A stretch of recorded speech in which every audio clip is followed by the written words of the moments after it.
Hey friends, Frankie and Brad here in the kitchen cooking up some music for you today.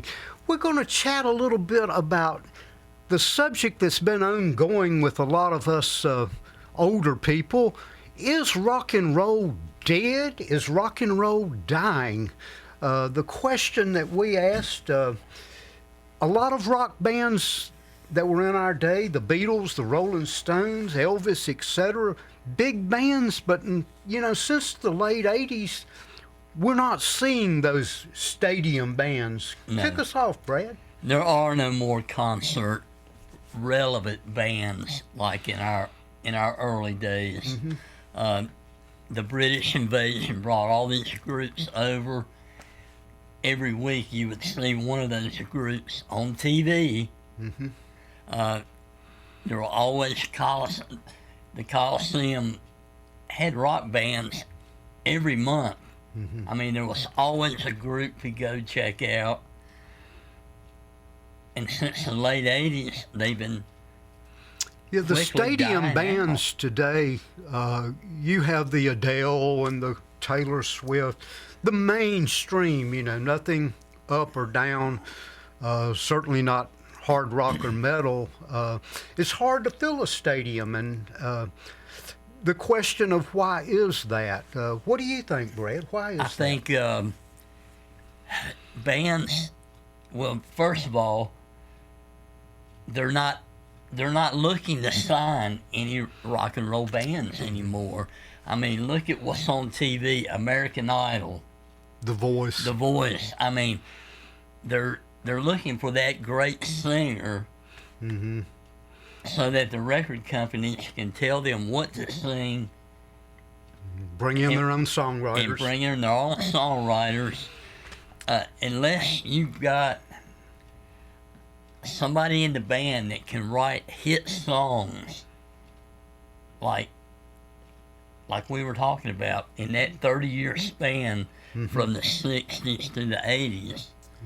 After that, they started dying out.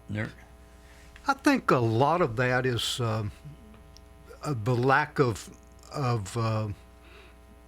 attention from the record companies. Record companies today no longer will put up the money to tour, the money to advertise, the posters. They no longer promote the artist. They want to rape the artist. The first thing they want to do when they sign an artist that's wrote all these songs and produced all these songs, they want part of your songwriting royalties.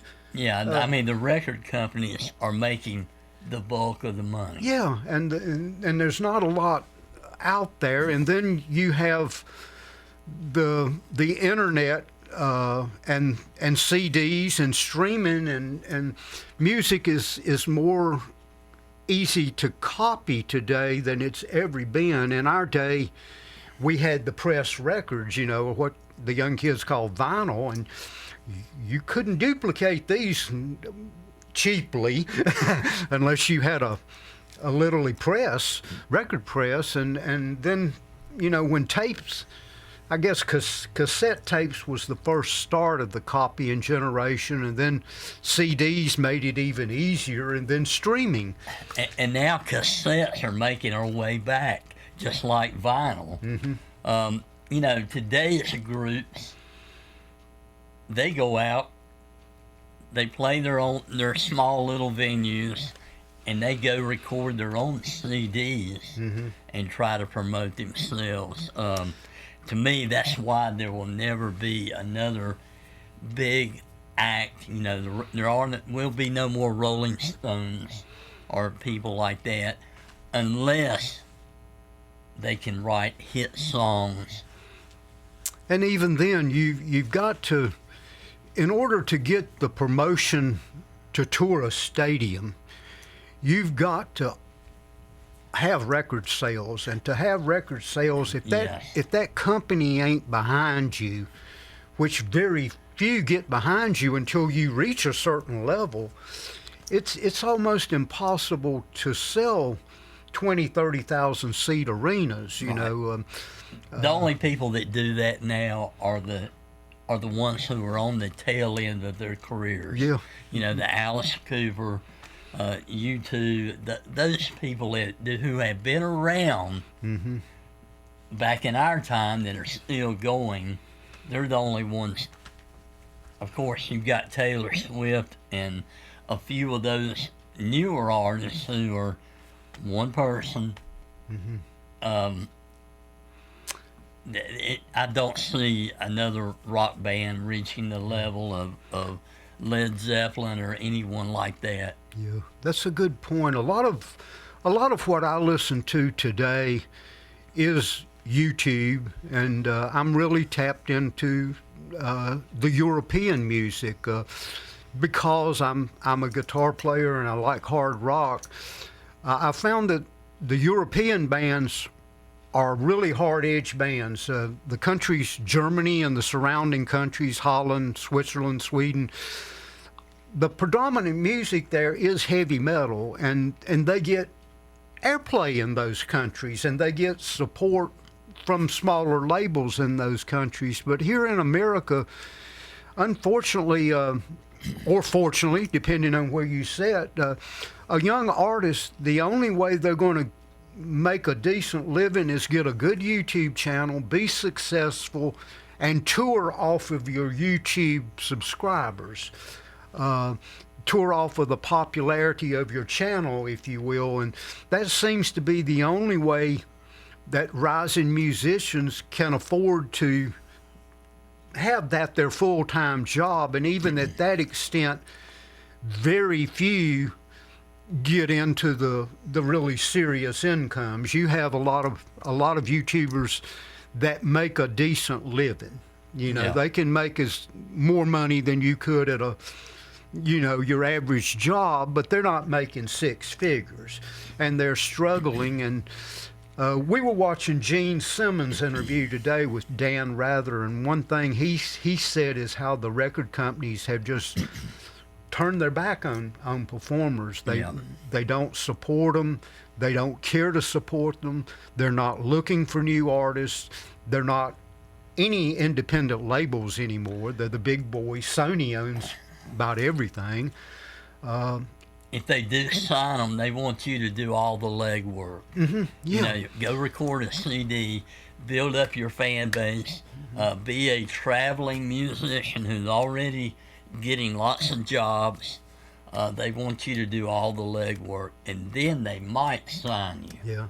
And if they do sign you, there's a good chance that they're going to want to rearrange the way you did your song. They want to reproduce something that you've spent a lot of blood, sweat, and tears and are comfortable with, or your band's comfortable with, and they want to come in and completely change the arrangement, and they want to bring in their people that, of course, are going to take a big chunk out of your paycheck at the end of the day. Yeah. So, yeah, that record company, they're the ones who are making all the money.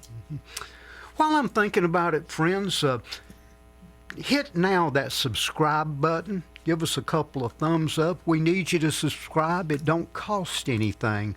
Back to the topic. Are there going to be another Rolling Stones, another Led Zeppelin, another The Who, Alice Cooper? Are there bands out there today that are going to be playing the 30,000 seat arenas, next year? I don't think so. What do you think? No, I don't. I think that rock has seen an end of an era. Thank God I was here to see the heyday of rock and roll, because I do believe it's gone.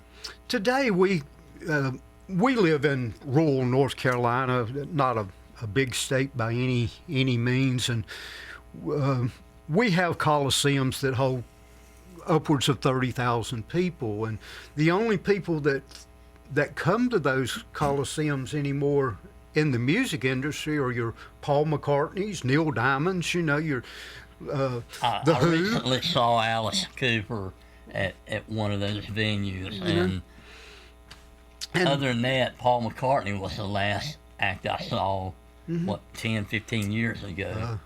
I lived in Dallas for 20 years, and the American Airlines Arena holds 33,000 people, and the last show I saw there that that sold out was Simon and Garfunkel, and that was long time ago, 10, 15 years ago, when they were doing their reunion tour. Neil Diamond and Paul McCartney would also sell it out, and they come regularly. But there were very few times that arena had a rock band. It was mostly, where the Mavericks played and the hockey team, the Stars. But today, with the lack of support, I don't know if anybody's going to break big in rock and roll. Taylor Swift and the midstream music, and here, we have rock stations that only play classic rock. Classic rock, yeah. We have country stations that play new music. We have rap stations that play new music, and we have rhythm and blues stations that play classic rock. But no new stations that play new music are around in our state anywhere. Maybe Charlotte, but I don't know. The trend is disturbing.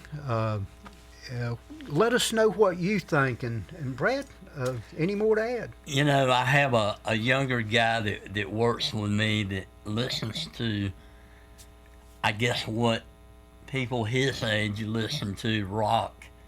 And these groups play in nightclubs that are probably in Raleigh or Charlotte, 50 miles away. And they're always in some small nightclub. And I thought, that has to be a hard way to make a living, playing in small nightclubs. Well, I know, Brad, when we were young, I saw your band so many times live. Was it Ezra? Yeah. And you were always playing. And I know that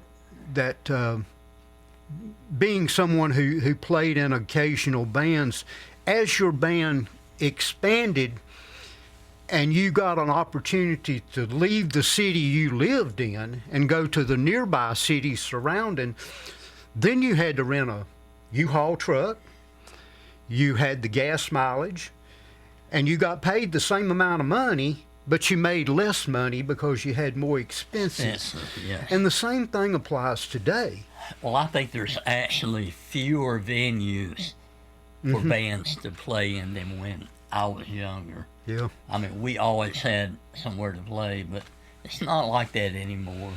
I know, it's a good point. When you were playing, we had in Greensboro, North Carolina, huge bars, if you will. Yeah. Just gigantic bars, bigger than a Walmart, where you could put in a lot of people. Today, you go to a club or a bar and you see a band, they're stuck over in the corner, and there might be 30 people in there. And the drummer, can't carry much more than, a 3 or 4 piece kit because there's nowhere to set it up. And if you got a keyboard player, there's no room. You ain't got a room for a drummer, keyboard, and a bass player and a guitarist. Not in a small band. You're just so cramped. And if you're playing an expensive instrument, the chances of damaging that instrument or those amplifiers are real.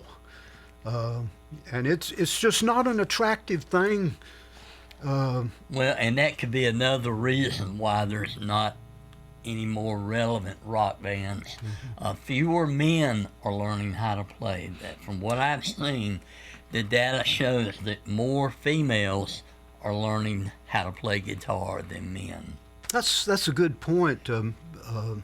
Many of my European favorites are females, and that's a subject for another day. But I noticed that some of my favorite heavy hitters on my YouTube channel are female guitarists, and I'm going to say almost all of them are from Europe. Japan, a few, but Germany, England, a lot of great female guitarists. And like you said, they are some rising young men guitar players, but I bet there's 5 women to every one guy that, Oh, yeah. that gets to that level of achievement. Yeah. You know, the level of a Steve Vai or a, you know, a Jimmy Page. That's a hard level to reach. It is. And, you know, we also talked about songwriting.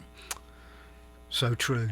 You know, when everything exploded in the 1960s, there were so many great songs that I look back and go, wow, that was a lot of music coming out of that decade.